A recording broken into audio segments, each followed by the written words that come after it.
BJP రాక్షస పాలనతోని సంఘర్షించే వ్యక్తి అనునిత్యం చాలా ఇబ్బందులకు గురవుతూ కూడా తన గరిమను ఢిల్లీ ప్రజల ఆత్మ గౌరవాన్ని కాపాడిన వ్యక్తి ప్రజల యొక్క హక్కుల కోసం అనేక రకాల హక్కుల కోసం పోరాట చేసినటువంటి వ్యక్తి ఢిల్లీ ముఖ్యమంత్రి గారు గౌరవనీయులు శ్రీ అరవింద్ కేజ్రీవాల్ గారు వారి సందేశం ఇవ్వాలని కోరుతున్నాం।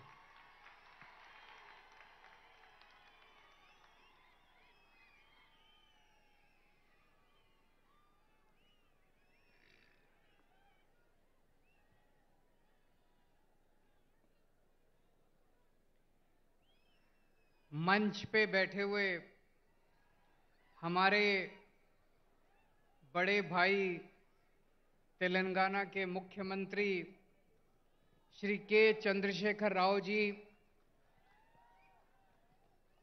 मंच पे बैठे हुए पंजाब के मुख्यमंत्री भगवंत सिंह मान साहब, उत्तर प्रदेश के बेहद लोकप्रिय नेता और पूर्व मुख्यमंत्री श्री अखिलेश यादव जी, सीपीआई के जनरल सेक्रेटरी डी राजा साहब, मंच पे बैठे हुए अन्य सभी गणमान्य लोग और यहाँ पे इतनी भारी संख्या में आए हुए मेरे सभी प्यारे बहनों, भाइयों, माताओं, बुजुर्गों, बच्चों, आप सब लोगों को मेरा नमस्कार, सबको मेरा प्रणाम। सबसे पहले राव साहब को मैं बहुत बहुत शुक्रिया अदा करना चाहता हूं। आज मुझे तेलंगाना बुलाने के लिए उन्होंने आज दो बहुत महत्वपूर्ण कार्यक्रमों में हमें शामिल होने का मौका दिया और उसके बाद आप लोगों से बातचीत करने का मौका दिया। मुझे नहीं पता आप लोगों को पता है कि नहीं पता कि आपके मुख्यमंत्री ने आज एक बहुत शानदार कार्यक्रम शुरू किया है। आपकी सब लोगों की आंखों का चेकअप कराया जाएगा। तेलंगाना में 4 करोड़ लोग रहते हैं, 4 करोड़ लोग, सब लोगों की, बच्चों की, बूढ़ों की, आदमी की, औरत की, इस धर्म की, उस धर्म की, अमीर की, गरीब की, सब लोगों की आंखों का चेकअप केसीआर साहब मुफ्त में कराने जा रहे हैं। उस कार्यक्रम का आज शुभारंभ हुआ। जिसकी आंखों में डिफेक्ट मिलेगा उसको मुफ्त में दवाई दी जाएगी। जिसे चश्मे की जरूरत होगी उसे मुफ्त में चश्मा दिया जाएगा और अगर किसी की आंखों में ऑपरेशन करने की जरूरत होगी तो उसका मुफ्त में ऑपरेशन किया जाएगा। शानदार प्रोग्राम है कि नहीं है? आज हम लोग यहां से सीख के जा रहे हैं। मैंने और हम सभी लोगों ने ये सारा कार्यक्रम देखा, इनके डॉक्टर से मिले, इनके ऑफिसर से मिले, जितने ही शानदार तरीके से उसका आयोजन किया जा रहा है, प्लानिंग की गई है, बहुत शानदार है। मैं जाके इस पूरे कार्यक्रम को दिल्ली में भी लागू करूंगा और अभी अभी भगवंत साहब मान साहब ने ऐलान किया कि इस पूरे कार्यक्रम को पंजाब में भी लागू किया जाएगा। फिर केसीआर साहब ने हमें ये बिल्डिंग दिखाई। तेलंगाना में 33 जिले हैं, 33 डिस्ट्रिक्ट्स, उसमें से 17 डिस्ट्रिक्ट्स में उन्होंने बताया कि डिस्ट्रिक्ट इंटीग्रेटेड ऑफिशियल कॉम्प्लेक्स बन चुका है। मतलब ये इस बिल्डिंग में जिले के लेवल के सारे ऑफिसेज हैं, कलेक्टर भी यही है, सिंचाई विभाग भी यही है, तहसीलदार भी है, सारे विभाग इसी बिल्डिंग के अंदर हैं ताकि अगर कोई नागरिक आए तो उसे जगह जगह धक्के ना, काम एक बारी वो यहां पे आए और उसका काम हो जाए। ये भी बहुत अच्छा कॉन्सेप्ट है, इसको भी हम लोग लागू करेंगे। मैं समझता हूं अगर हम अपने देश के अंदर आपस में एक दूसरे से सीखने का प्रयास करें, लड़ने की बजाय, हमें लड़ना नहीं है, हमें सीखना है एक दूसरे से। अगर हम एक दूसरे से सीखने की कोशिश करें तो हमारा देश कहां से कहां पहुंच सकता है, बहुत आगे बढ़ सकता है हमारा देश। दिल्ली में हम लोगों ने मोहल्ला क्लिनिक बनाए। मोहल्ला क्लिनिक में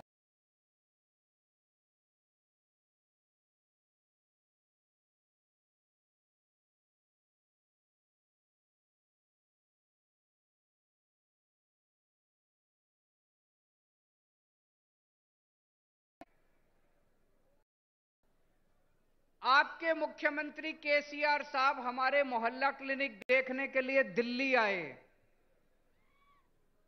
मुझे बहुत अच्छा लगा कि एक मुख्यमंत्री, तेलंगाना के मुख्यमंत्री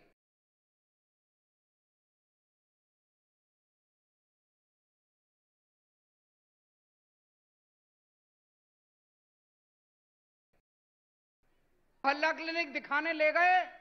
उन्होंने डॉक्टर से बात की, नर्स से बात की, सारा सिस्टम समझा और वापस आके उन्होंने उसको तेलंगाना में लागू किया। वो क्या नाम है उसका, बस्ती दवाखाना, बस्ती दवाखाना नाम से उन्होंने तेलंगाना में लागू किया। मुझे बहुत अच्छा लगा। तमिलनाडु के मुख्यमंत्री स्टैलिन साहब दिल्ली आए। उन्होंने हमारे स्कूल देखे। हमने दिल्ली में स्कूल बहुत शानदार कर दिए, सरकारी स्कूल, जहां पे गरीबों के बच्चे पढ़ते हैं, रिक्शे वाले का बच्चा पढ़ता है, मजदूर का बच्चा पढ़ता है। अब दिल्ली के सरकारी स्कूल इतने अच्छे हो गए कि दिल्ली में लोग अपने बच्चों को प्राइवेट स्कूल से निकाल निकाल के सरकारी स्कूलों में भर्ती करा रहे हैं। बड़े बड़े प्राइवेट स्कूलों से निकाल निकाल के सरकारी स्कूलों में भर्ती करा रहे हैं। हमारे दिल्ली सरकार के स्कूलों के, दिल्ली के सरकारी स्कूलों के नतीजे 99.7% नतीजे आए हैं पिछले साल, 99.7। तो स्टैलिन साहब हमारे स्कूल देखने के लिए आए। वापस जाके उन्होंने अपने स्कूल ठीक किए और उन्होंने मुझे अपने स्कूल का उद्घाटन करने के लिए बुलाया। दोस्तों, मैं कई बार यह सोचता हूं, हमारे देश को आजाद हुए 75 साल हो गए, 75 साल, फिर भी हमारा देश गरीब क्यों रह गया? फिर भी हमारा देश पिछड़ा क्यों रह गया? हमारे बाद सिंगापुर आजाद हुआ, जापान सेकेंड वर्ल्ड वॉर में तहस नहस हो गया था, जापान हमसे आगे बढ़ गया, सिंगापुर हमसे आगे बढ़ गया, जर्मनी हमसे आगे बढ़ गया। हमारे में क्या कमी रह गई? हम पीछे क्यों रह गए? हम पीछे इसलिए रह गए क्योंकि जैसे भी मान साहब ने बताया, हमारे देश की राजनीति बहुत खराब है, हमारे देश के नेता बहुत खराब हैं। पहली बार इस देश के अंदर एक उम्मीद की किरण जागने लगी है।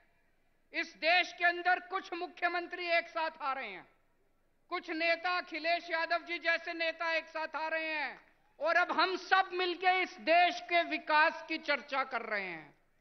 हम सब मिलकर अब राजनीति की चर्चा नहीं करते।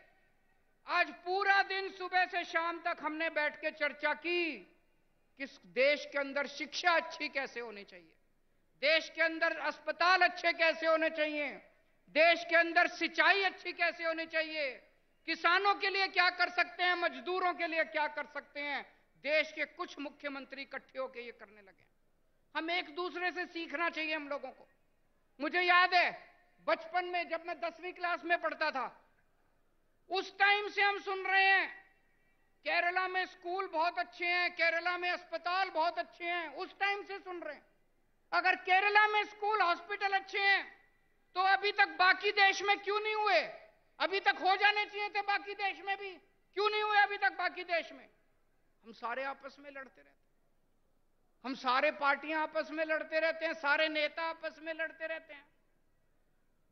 आज मुझे बड़े दुख के साथ कहना पड़ रहा है, अभी अभी कई सारे वक्ताओं ने कहा तमिलनाडु का गवर्नर तमिलनाडु की सरकार को तंग कर रहा है, तेलंगाना का गवर्नर राव साहब को तंग कर रहा है, दिल्ली का गवर्नर मेरे को तंग कर रहा है।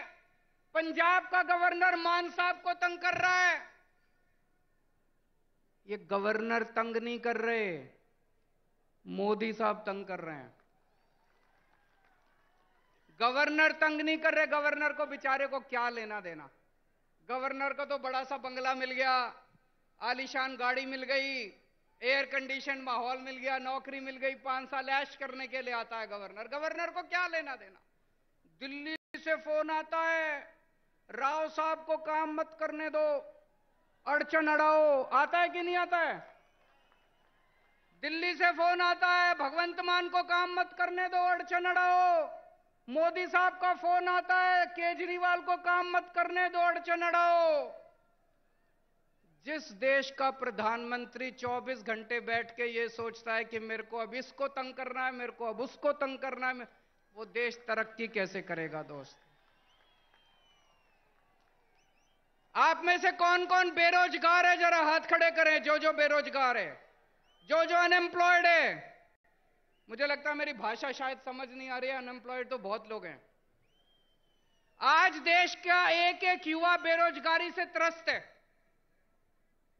हमारे प्रधानमंत्री को बेरोजगारी से कोई लेना देना नहीं है। वो 24 घंटे बैठ के ये सोचते हैं मैं किस मुख्यमंत्री को तंग करूं, किसके ऊपर मैं सीबीआई छोड़ूं, किसके ऊपर मैं इनकम टैक्स की रेड डलवाऊं, किसके पीछे मैं ईडी छोड़ूं। आज पूरे देश के अंदर इतनी महंगाई हो गई है, एक आम आदमी को अपना घर चलाना मुश्किल होता जा रहा है, अपने बच्चे पालने मुश्किल होते जा रहे हैं। लेकिन देश के प्रधानमंत्री को महंगाई की, बेरोजगारी की कोई चिंता नहीं है। वो ये सोचते हैं आज मैं किसके एमएलए खरीदूं, इस पार्टी के एमएलए खरीदूं, इस सरकार को गिराऊं। ऐसे तो देश तरक्की नहीं कर सकता दोस्तों। 2014 में आप लोगों ने बड़ी, पूरे देश के लोगों ने बड़ी उम्मीद के साथ इन लोगों को भारी बहुमत दिया था, और एक एक बार नहीं, 2-2 बार आप लोगों ने इनको बहुमत देके जिताया। लेकिन अब देश बदलाव मांग रहा है। लोगों को पता चल गया कि ये लोग देश बदलने के लिए नहीं आए, ये केवल और केवल देश बर्बाद करने के लिए आए हैं। 2024 का चुनाव आपके लिए एक मौका है। अब 10 साल हो गए, और कितना इंतजार करेंगे? 2024 के अंदर सारे देश को मिलके इनको उखाड़ फेंकना है, और ऐसी सरकार लेके आनी है जो देश के बारे में सोचे, बेरोजगारी के बारे में सोचे, महंगाई के बारे में सोचे, आपके बच्चों की शिक्षा के बारे में सोचे, आपके परिवार का इलाज कराने के बारे में सोचे, देश की तरक्की करने के लिए सोचे, ना कि लोगों से बदला लेने के लिए सोचे। दोस्तों बहुत बहुत शुक्रिया। ఇప్పుడు మన గౌరవ ముఖ్యమంత్రి వర్యులు మరియు బారాస అధ్యక్షులు గౌరవనీయులు కేసీఆర్ గారు ప్రసంగిస్తారు. ఒక్కసారి అందరూ పెద్ద ఎత్తున చప్పట్లతోని కేసీఆర్